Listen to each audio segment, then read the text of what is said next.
¿Cómo cayó este fallo? A ver, es sorprendente. Realmente es escandaloso el fallo, pero es escandaloso en múltiples sentidos. Como bien vos decías recién, Pablo, la ley es del año 2006. En el año 2013, nosotros propusimos una reforma de la ley del Consejo de la Magistratura, que fue judicializada. Cuando la Corte trató esa reforma, la declararon inconstitucional e inaplicable y ratificaron la ley del año 2006, que es la que rige hasta el día de hoy, habiendo analizado su constitucionalidad. ¿Y se puede fallar de vuelta? Luego viene la denuncia que vos decís del Colegio de Abogados de la Ciudad de Buenos Aires, que no es efectivamente el que representa a la matrícula federal de abogados de la capital federal, y presenta una nueva medida. Es rechazada en primera instancia, obtiene un fallo a favor, declarando la inconstitucionalidad en Cámara, y llega a la Corte el 4 de diciembre del 2015. 6 años completos tuvo la Corte este expediente para decir hoy que la ley vigente que selecciona y debe llevar adelante el control disciplinario de todos los jueces federales y nacionales de nuestro país es inconstitucional. 6 años estudió la Corte para darse cuenta Estamos de acuerdo que una ley viola la Constitución Nacional. Pero bueno, una ley que es de las más importantes porque de ella depende la vigilancia sobre los jueces, los nombramientos y los demás. nombramientos de Tema los urgente, ¿o no? Efectivamente. Si esta ley hubiese sido inconstitucional, la Corte debió haberlo hecho inmediatamente. Tuvo conocimiento del expediente. Lo tuvo 6 años. Los 4 años de macrismo, administrando el Poder Judicial, no tuvo nada que pronunciarse respecto a esta ley. Y hoy, a 6 años de estudio, la declara inconstitucional. Es insólito. ¿Cuál es tu explicación para esto? La explicación es que es de una gravedad institucional inaudita la sentencia del día de hoy.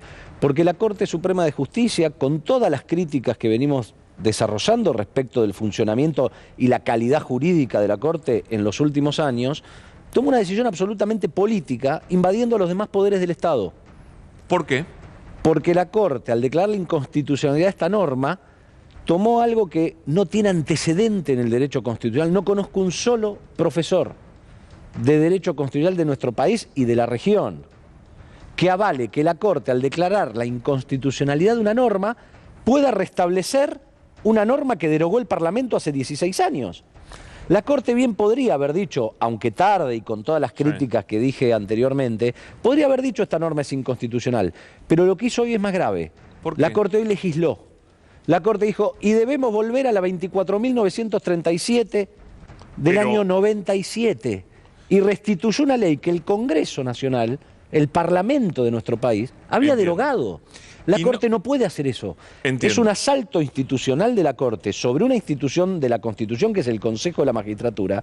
La Corte hoy decidió, por una decisión estrictamente política, asaltar un organismo de la Constitución que es el Consejo, con el fin claramente de paralizarlo, ahora te puedo explicar por qué, y a la vez invadir la esfera de poder de otro poder del Estado, que es el Congreso Nacional, que es el que decide por Constitución, el único poder del Estado, que decide la sanción de las normas, de las leyes que rigen en nuestro país. Me parece que también hay una cierta inseguridad jurídica, por lo menos lo veo así, a ver si... ¿Qué pasa? Si yo fui víctima de un fallo en contra mío, de un juez que fue nombrado por este Consejo de la Magistratura, que es inconstitucional. Mira, ¿puedo yo presentarme y decir, pero escúcheme, a mí me juzgó, me mandó a la cárcel o me juzgó, me perjudicó con un fallo contrario a mis intereses, un tipo que lo nombró un Consejo de la Magistratura inconstitucional? Claro. Es que el fallo es de una pobreza jurídica descomunal. Digo, si los que están acostumbrados a leer fallos de la Corte, esta Corte perdió todo tipo de rigor jurídico en los fallos que cree, pero eso se nota de la lectura de los textos, ¿eh? Perdió rigor jurídico, están redactados más como casi para su divulgación, para los medios de prensa que para fijar doctrina y marcar cuál es la jurisprudencia del máximo tribunal de un país. Perdió todo rigor jurídico. La Corte ha sacado fallos buenos, fallos malos a lo largo de su historia, pero si algo la caracterizaba era el rigor jurídico. Eran fallos que se estudiaban, fallos con los cuales se daban clases en las universidades. Sí. Bueno, esta Corte está sacando fallos que son absolutamente disparatados y lo viene haciendo desde hace varios años. En este fallo, esa situación que vos planteás, la salvan en 3 renglones. A los fines de preservar la seguridad jurídica, todas las resoluciones tomadas por este Consejo son válidas. Ahora, tardaste 6 años, la verdad es que 6 años en estudiar el apego a la Constitución de esta ley. Lleva 16 años de vigencia. El 70% de los jueces de este país fueron nombrados, están designados por este Consejo de la Magistratura. La semana pasada tuvimos una reunión, hace 2 semanas, perdón, una reunión del ministro de Justicia y Derechos Humanos, Martín Soria, con la Corte Suprema de Justicia de la Nación. Salió en todos los medios la reunión. Solo tomaron la palabra para marcar un solo pedido, la Corte, al Poder Ejecutivo.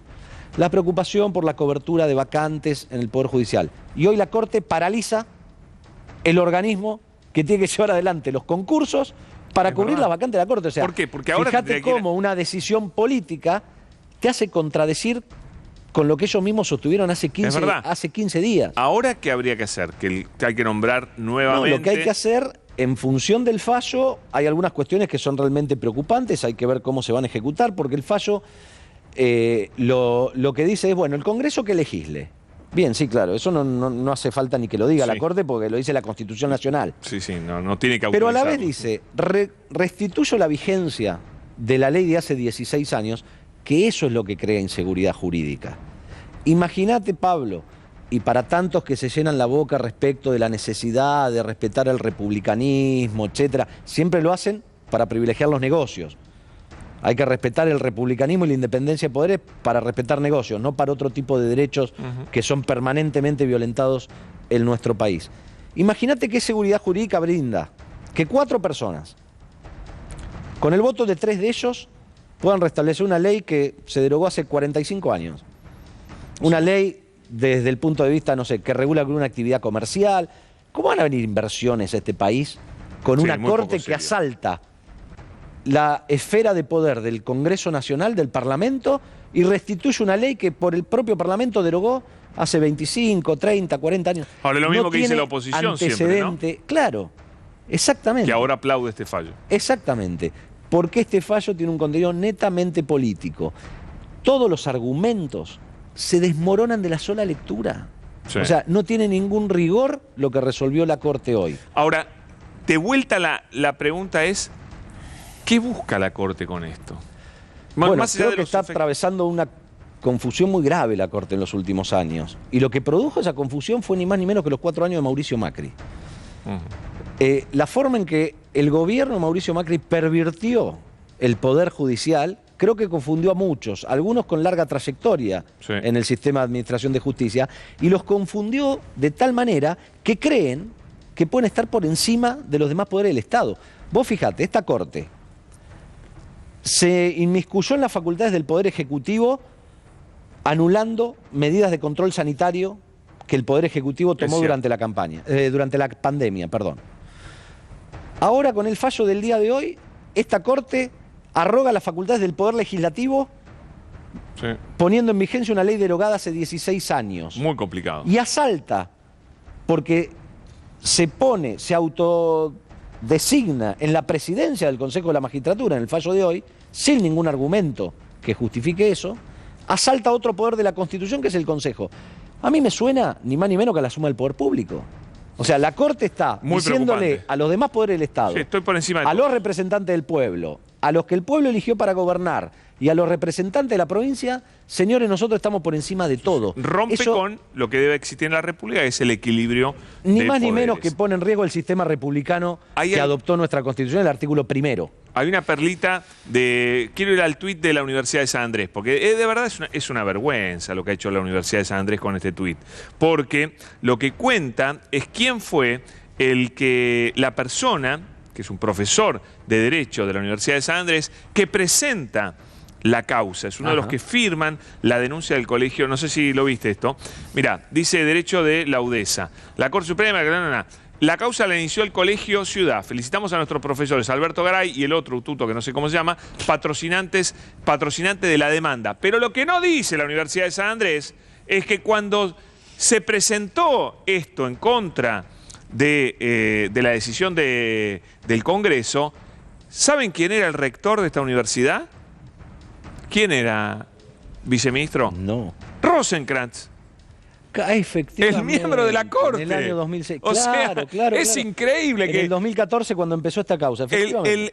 el tipo que era el rector de la Universidad de San Andrés, que tiene uno de sus profesores de la universidad presentando, ahora falló en lo que había la denuncia que presentó un profesor de su universidad, de lo cual se vanagloria la universidad de la cual él fue rector. Esto es un, es un estropicio por todo donde lo quiera ver.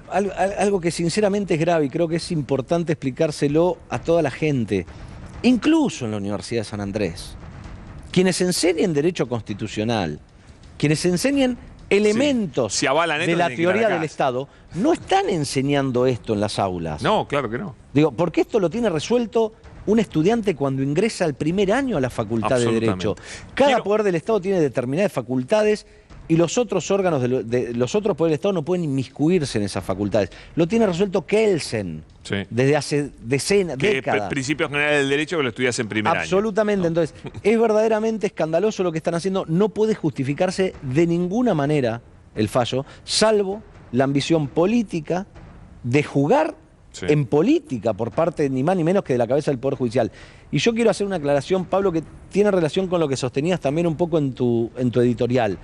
Porque esto que está haciendo la Corte con estos fallos, el no pronunciarse en otros, el manejo de la agenda que venimos permanentemente denunciando, los problemas internos que tiene la Corte que son conocidos por todos, y el manoseo y el bastardeo de las normas que rigen la legalidad de nuestro país por parte de la Corte, todo eso, como es la cabeza del Poder Judicial, irradia hacia todos los tribunales de nuestro país.